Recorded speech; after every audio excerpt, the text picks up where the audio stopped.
As a child, stories of adventure and courage fascinated me the most. In particular, Antarctica, the island continent almost completely covered by snow, held special significance for me. As I narrate my experience, I carry on with me memories, insights and feelings which I can never impart to others, no matter how hard I try. It is not a problem of description. It is more a problem of emotion, of attitude and of the mind.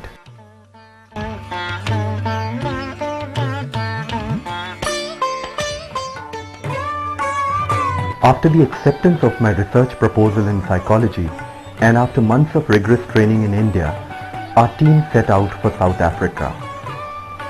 From Cape Town, we boarded Magdalena Oldendorff, a 7-storied ice-class ship.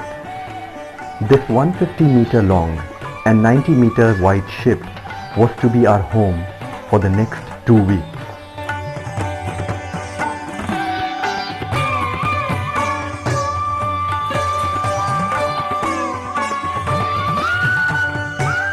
We set sailing on the 30th of December 2000. It was a fascinating sight to see the huge ship cut its way through the Atlantic Ocean. The ship looked really huge from the bridge. It was big enough to accommodate the international crew, team members, bulky scientific equipment, helicopters, and several containers loaded with food and fuel.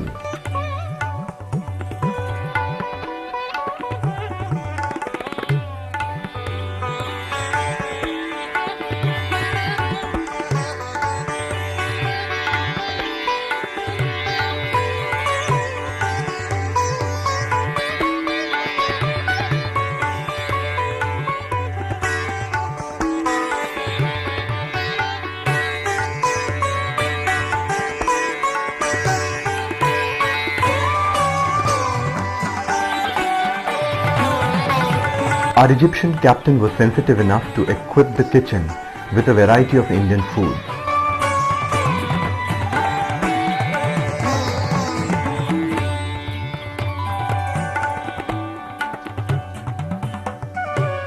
There were several entertainment facilities on the ship, like games, music, and even a huge piano, which kept us occupied throughout our long journey.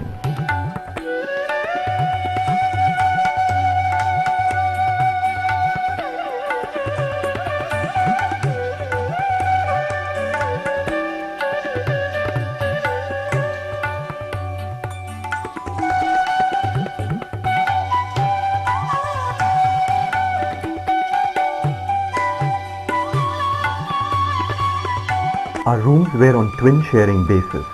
It was a comfortable and an ideal place to study, but in the quietness of my room, I would often find myself missing people back home, especially my children.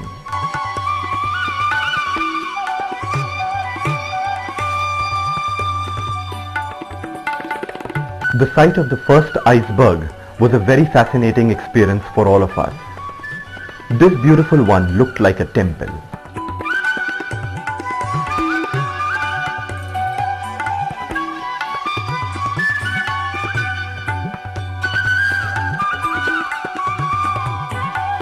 With nothing much to do on the ship, most of us made good use of the gym and the small swimming pool. This also helped us overcome physical discomfort caused by the rolling and the pitching of the ship.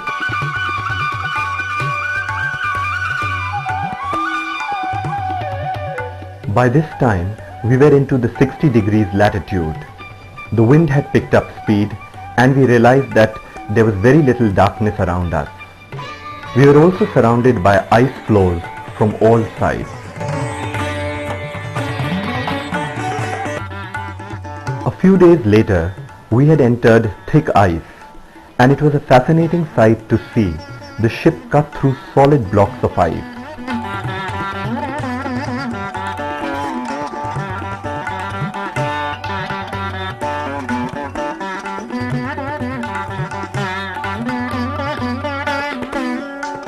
As we neared Antarctica, preparations for the unloading of our material began.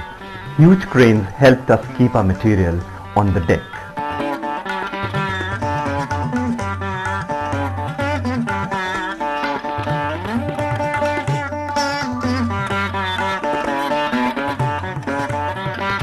was also a time to get used to wearing our polar dress. This special polar wear was very protective, although really bulky. I would invariably keep losing one of my gloves in the room. We would jokingly call it our Baba suit.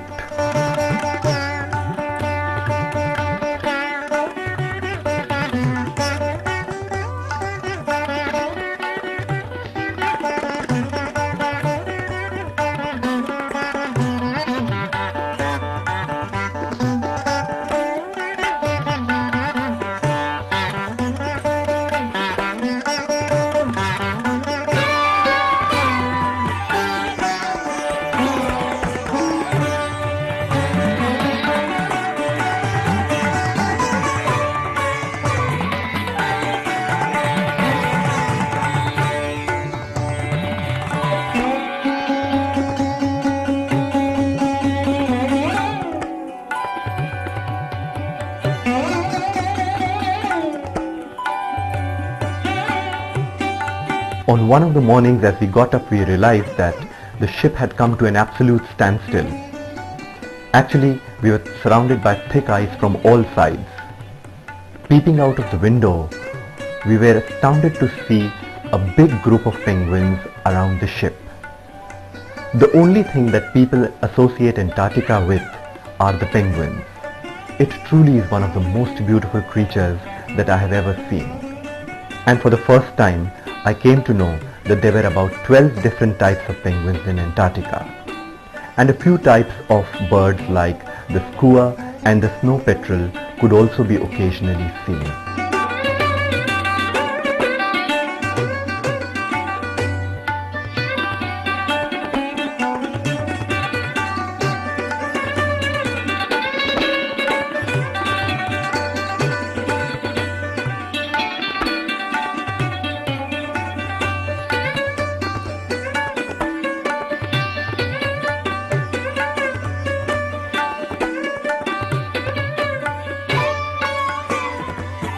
With the ship unable to come close to the ice shelf, we decided to disembark at that point.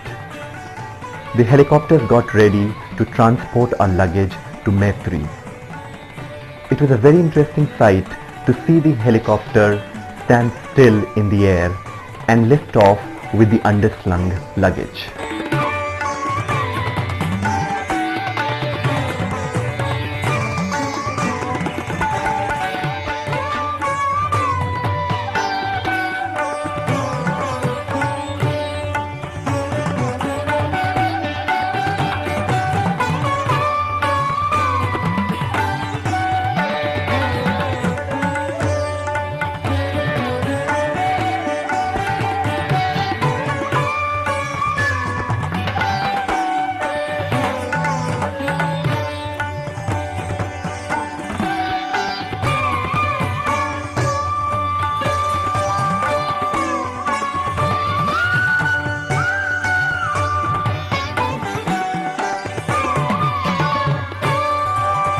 Finally, it was my turn to leave for Maitri.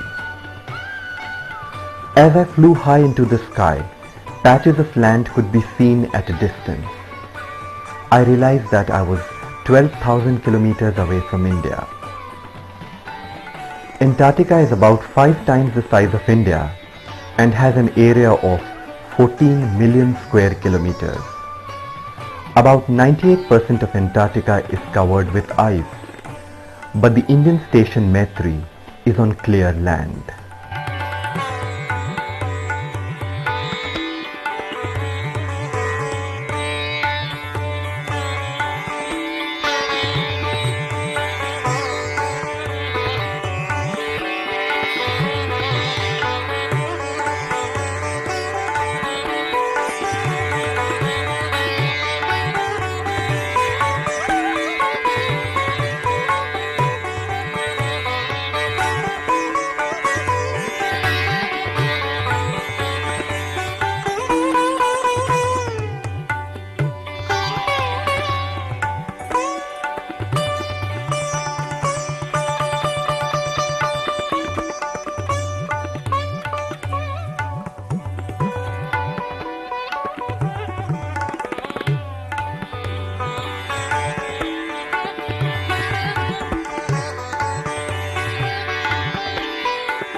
The sight of Maitri, the Indian station from a distance, felt as if a frequently seen dream had suddenly come true.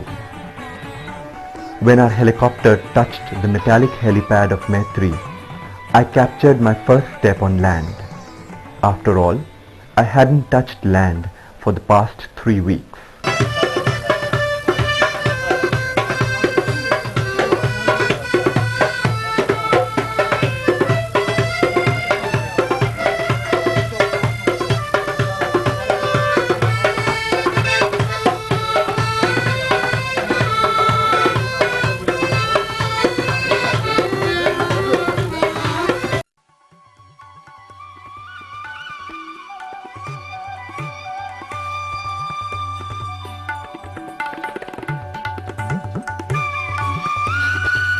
It was amazing to know that it never rains in Antarctica, it only snows. And here was the direction post pointing at different cities in India. Look carefully and you will find that all the arrows point northwards.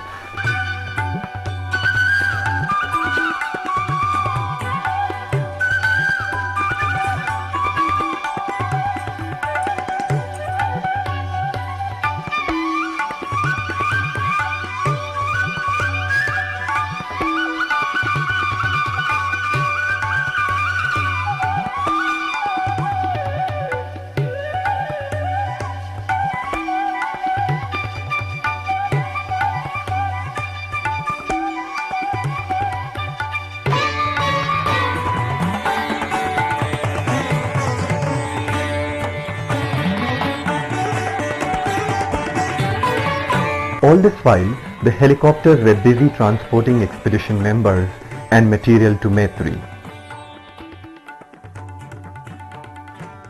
Here we see a new dome for better telecom facilities being put up on the main block of Maitri.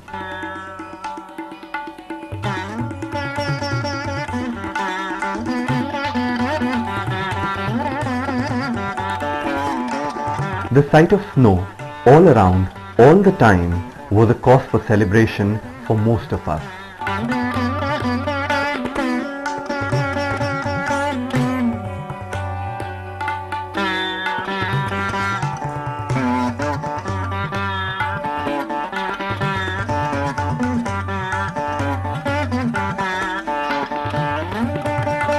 Exploring around Maitri, we were very fortunate to see a waterfall that was created out of glacial melting.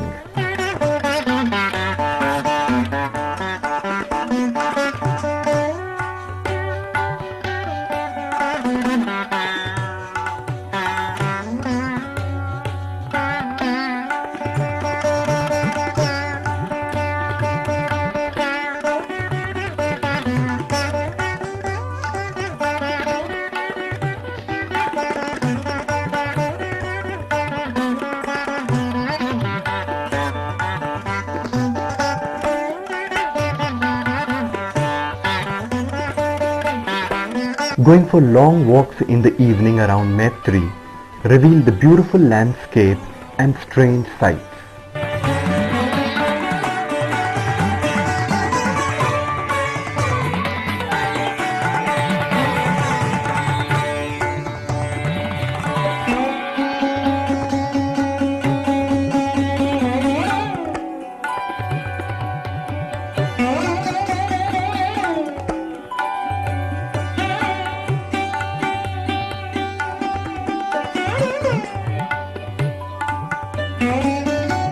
The incinerator-type toilets were particularly tricky and required burning the toilet waste at 600 degrees.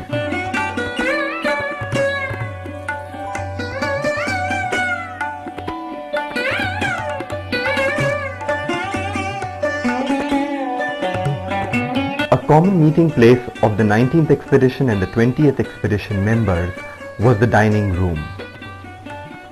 Adjacent to it was the kitchen. It was open all 24 hours and self-service was strictly followed.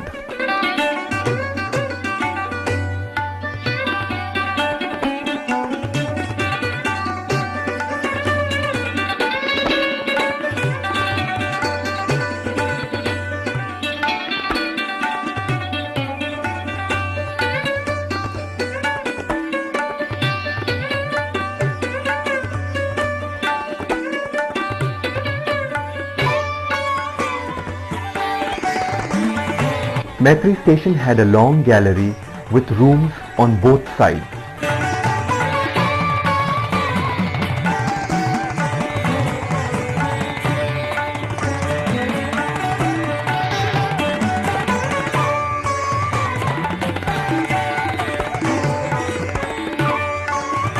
Practically every day, we would go around walking for several kilometers, trying to absorb as much tranquility and beauty as we could.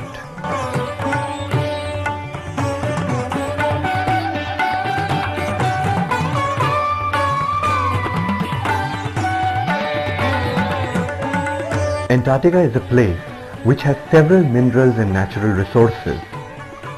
On this hill, I was lucky to find a stone studded with garnets.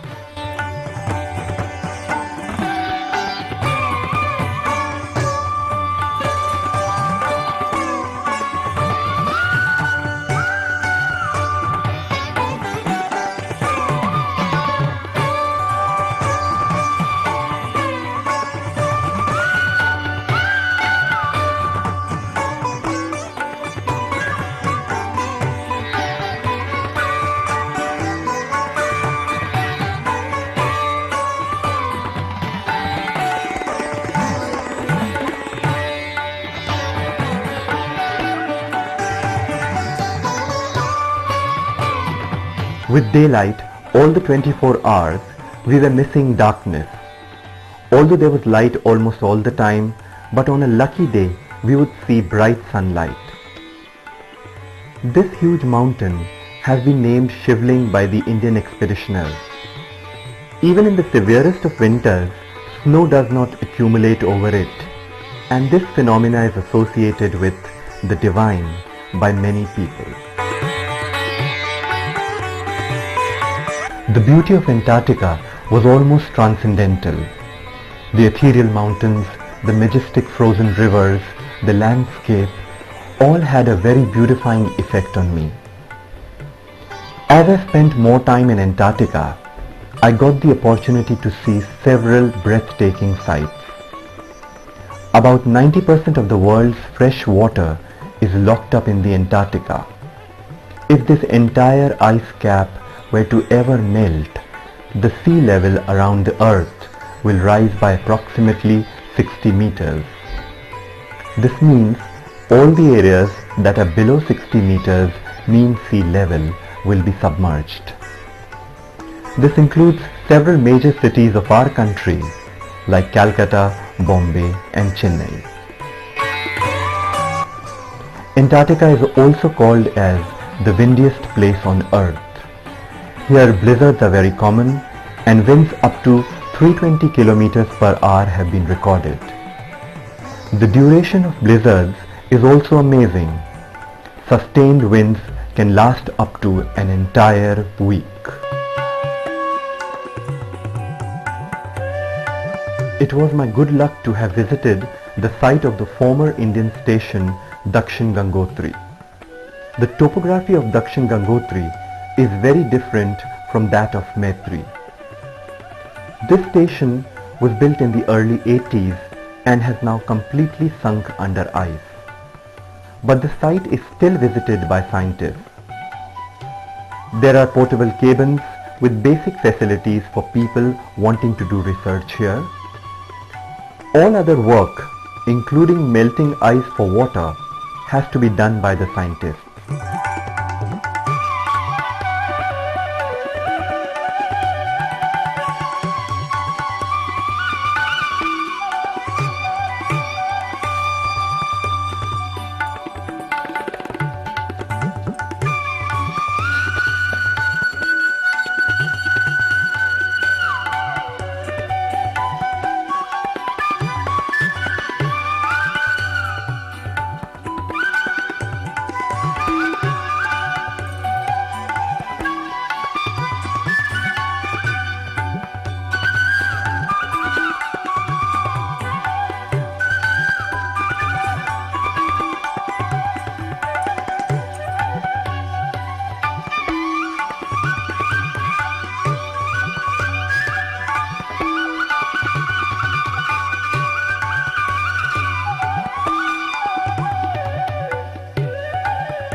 And then came the deadly blizzard that continued for the next 5 days.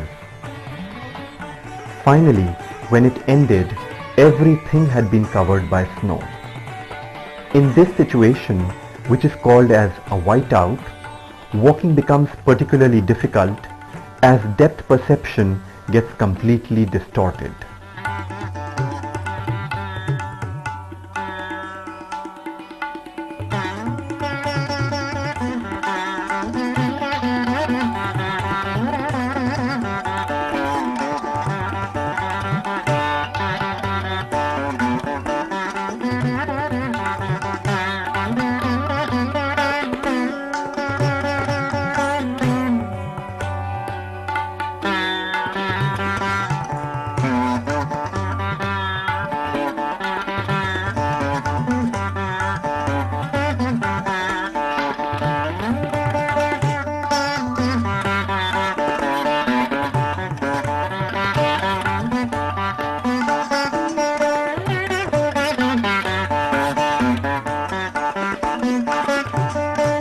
Antarctica ice can come up with strange forms and shapes. This was a particularly amazing cave created after the drying up of a rivulet under ice.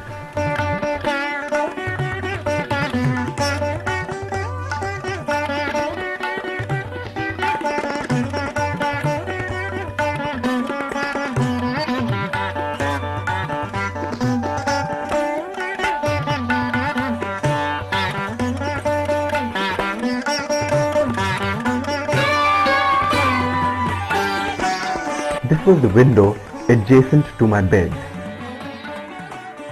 Usually a small group of friends would sit in the cozy comfort of the loft of our summer hut, and we would talk till late in the night.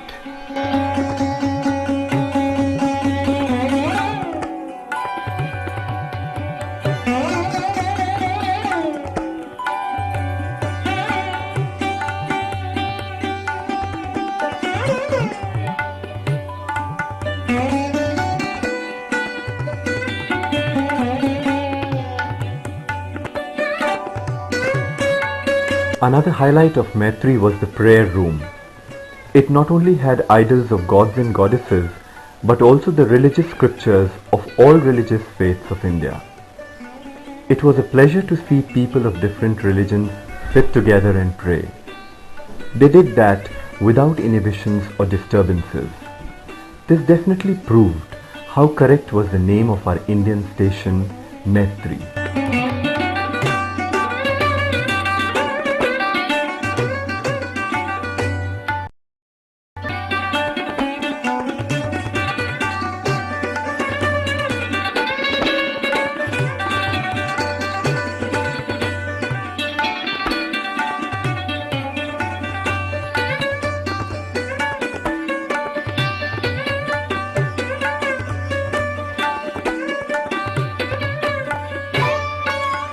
The communication room was one of the busiest rooms at Maitri.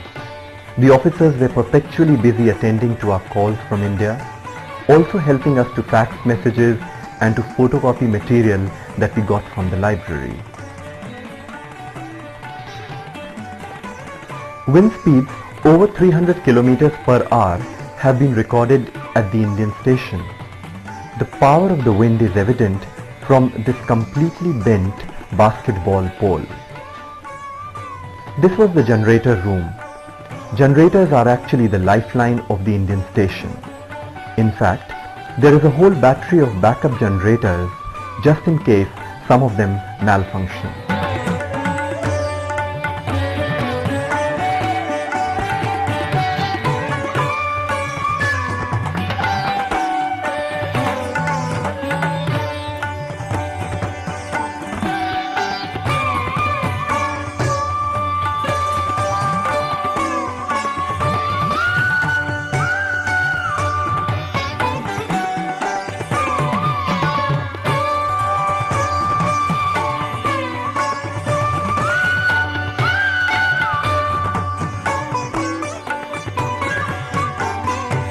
These sophisticated gadgets in the boiler room ensured that temperature inside Maitri was comfortable for the team members.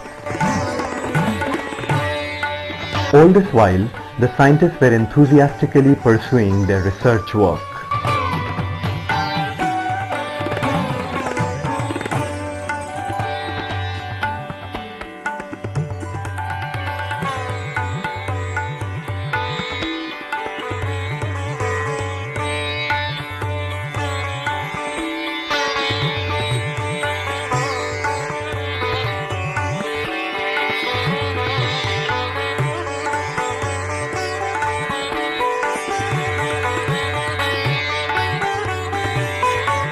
Antarctica is more than 5 times the size of India, but the average population at any given time in Antarctica is about 1,000 people.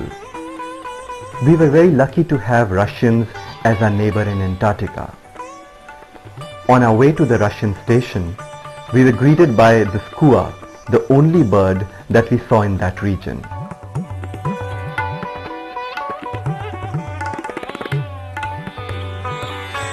The Russians warmly welcomed us and shared with us the research work that they were doing.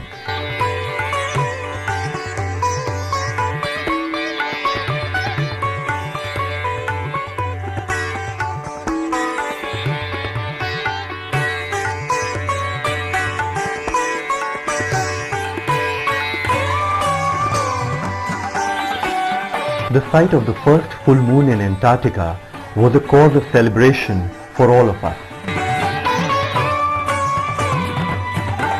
A close watch on the nutritional status of the team members was maintained. Regular body fat assessment and blood samples kept us informed on our health.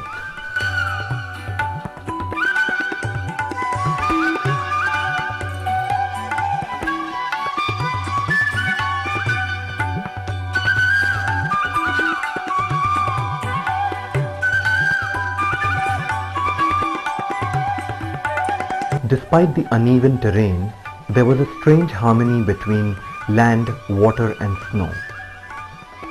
While I sat at this spot, I had no idea that my friends were planning my marriage anniversary program.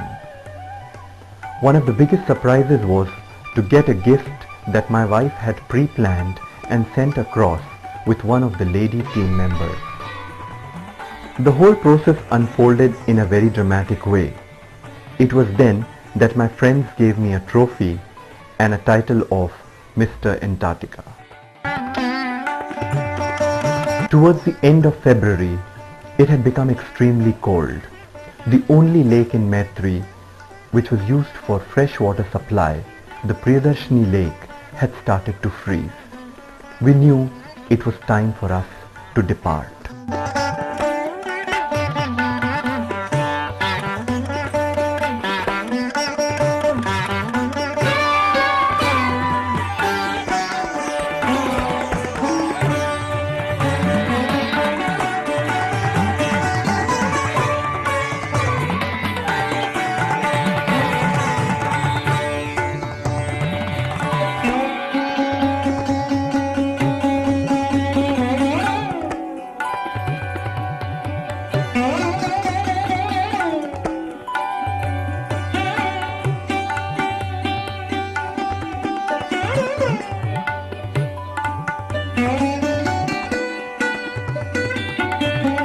By early March, most of us were transported back to the ship.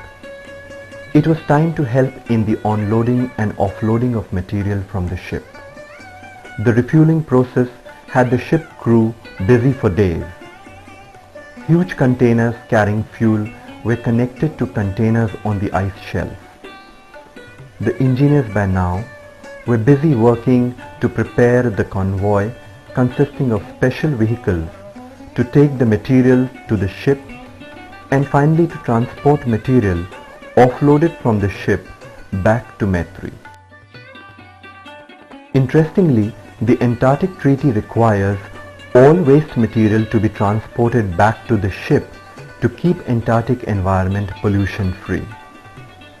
So the kitchen waste, the toilet waste, as well as all other dysfunctional equipment was loaded back on the ship.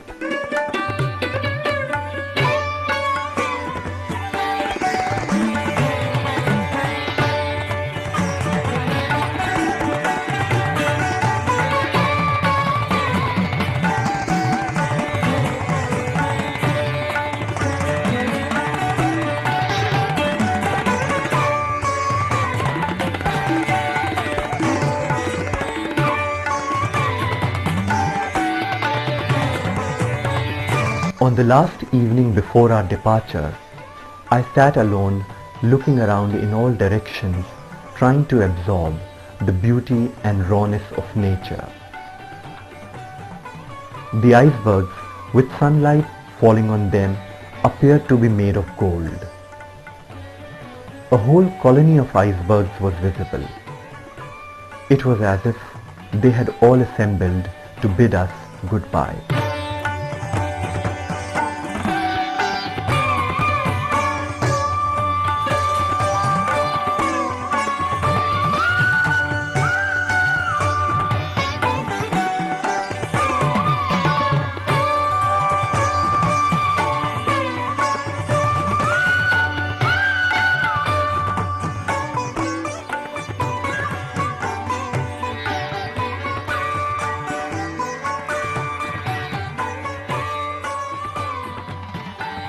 As I looked at the last sunset of Antarctica, I realized that this was the most humbling experience of my life.